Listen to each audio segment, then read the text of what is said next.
Hi. I recently listened to a podcast that you can find on Spotify, and the podcast is called The Burnt Out Pastor. And it was made by a guy, sounds like a guy maybe in his 30s or 40s, who was a musician and went to Bible school and decided to look for a job in a church. And he got a job in a fairly large 2,000 member church as a worship leader or worship pastor. And his podcast is about how he got fired. Okay. But the thing about the podcast is it's interesting in that it talks about how one of those big churches works. He said they had like 3 worship teams and 7 services on a Sunday, and they had to have background and PowerPoints and everything, all the stuff that goes into that.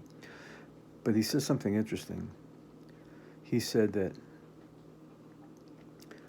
the leaders of these churches, they have to keep up with the Andy Stanleys and the Stephen Furticks and the Joel Osteens, and it's like they those are the ones that kind of set the bar, and if they don't keep up with them, then they'll lose people to another church.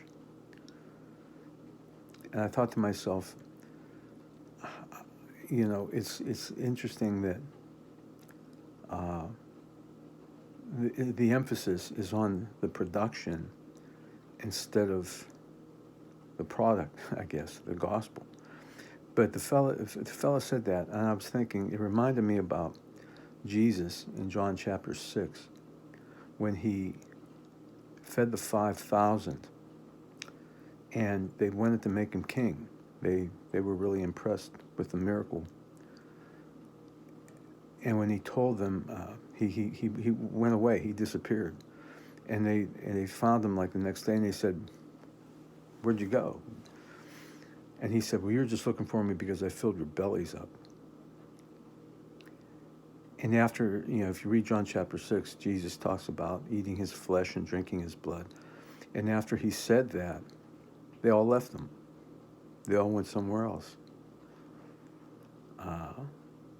He only had 12 left. He started out with 5,000, more than 5,000, because there were 5,000 men. There were probably women and children there too. But he ended up with 12. And I was thinking, maybe that's why the church in America seems to be so impotent. Oh, they pack them out, and they big churches, big mega churches, but look at our society and look at our culture. All these people that claim to be Christians,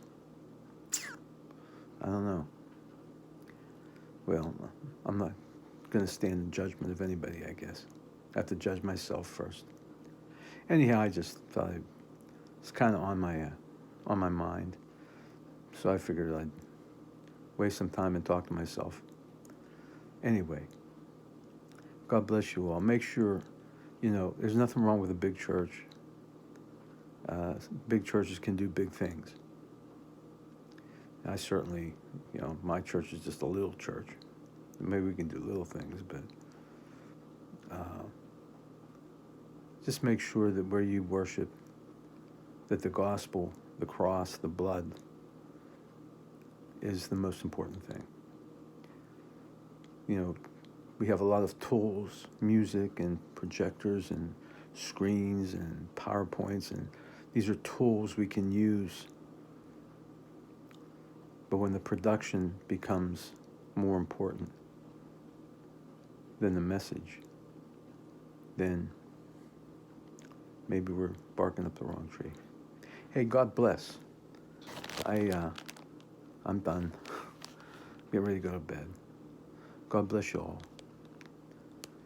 Put your faith and trust in Jesus Christ for the forgiveness of your sins. God bless.